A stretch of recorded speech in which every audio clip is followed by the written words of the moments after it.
Morning Business, le débat. Effectivement, avec Elisabeth Borne, la Première ministre, qui hier a dit que les 65 ans n'étaient pas un totem, est-ce que le gouvernement a déjà reculé sur la réforme des retraites avant même d'en donner tous les détails? Je ne dirais pas du tout reculer. On veut toujours, nous commentateurs, voir du bon, du mauvais, du blanc, du noir, du plus, du moins. Non, j'ai pas l'impression qu'ils ont reculé parce que la réforme aura bien lieu. Et cette histoire de totem, en fait, depuis le début, il y a un flou, 64, 65 ans. Emmanuel Macron, lui, disait, ça n'est pas un dogme. Alors, ça n'est pas un dogme dans la bouche du président, ça n'est pas un totem dans la bouche de la Première ministre. Franchement, c'est un grand classique de ce genre de réforme compliquée à faire passer dans l'opinion. Deuxième sujet, quand vous avez une réforme lourde comme celle-là, vous avez toujours un point de départ qui finit par être adouci à l'arrivée, systématiquement.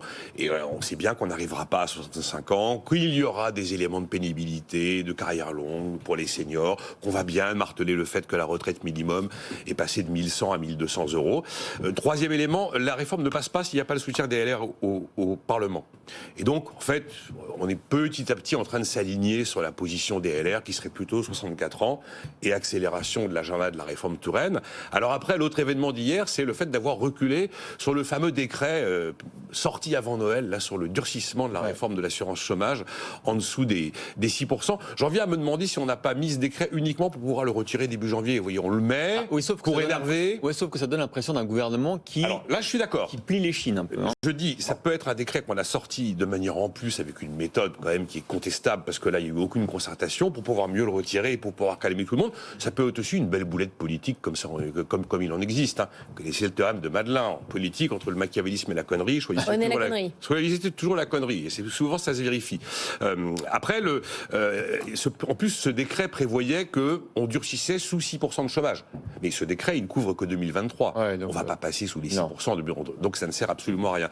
Maintenant, le risque de recul, il peut exister. Il peut être perçu comme ça. Ça peut être perçu comme ça.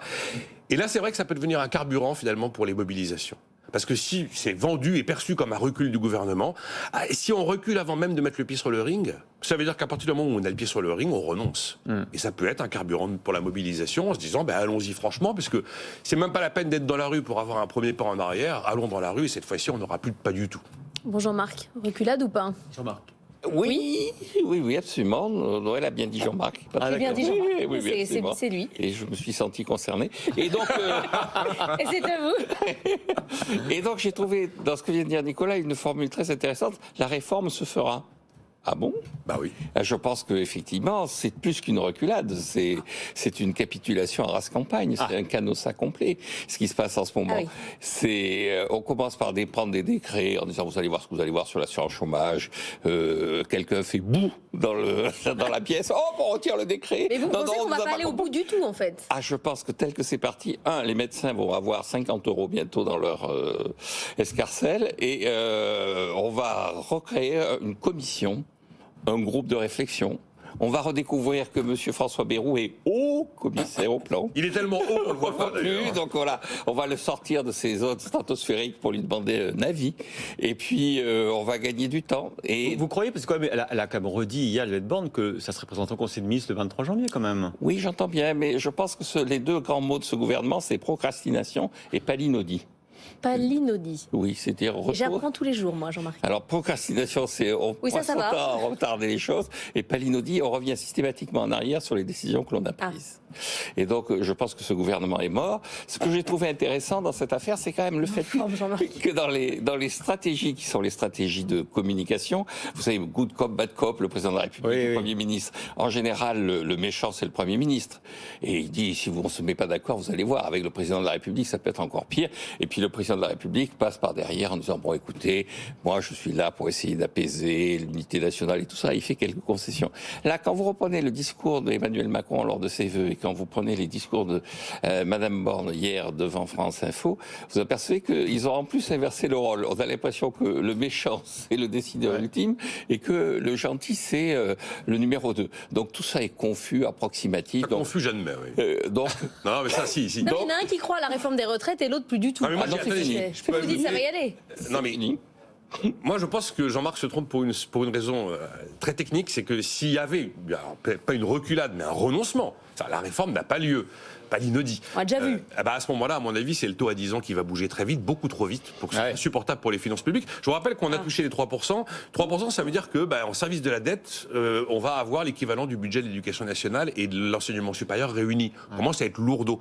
Et pour cette raison-là, qui est quand même le juge de paix ultime de ce que nous pouvons faire ou ne pas faire, on ne peut pas reculer sur la réforme des retraites. De la même manière que la réforme de l'assurance chômage, elle est faite.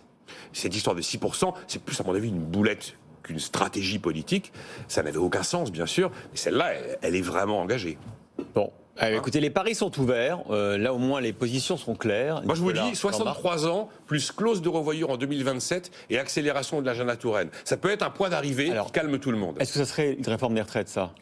Ce serait une amorce, mais concrètement, pourquoi à 63 ans, sachant que tout le monde dit, nous, on veut rester à 62 ans. Ça sert à rien de dire 63 ans. Donc, ça fait déjà un an, quoi. Ça fait un an, mais écoutez, autant passer directement à 65 ans, donc ce ne sera rien. C'est dans les esprits, si vous sortez le chiffre de 65 et de 64, ça marche pas. Deux chiffres qui sortent du spectre pour en mettre un nouveau.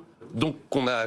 D'ailleurs, vous avez vu, hier, Laurent Berger a dit 64, 65, je refuse. Il n'a pas parlé de 63. Ouais, il a quand même dit tout recul de l'âge, c'est un recul de l'âge. Tout recul, je refuse. Tout recul, il faut bien trouver un point d'aboutissement. Je vous dis qu'il y aura un point d'aboutissement et que ce ne sera pas un renoncement en race campagne. Allez, les paris sont ouverts. Il est 7h19.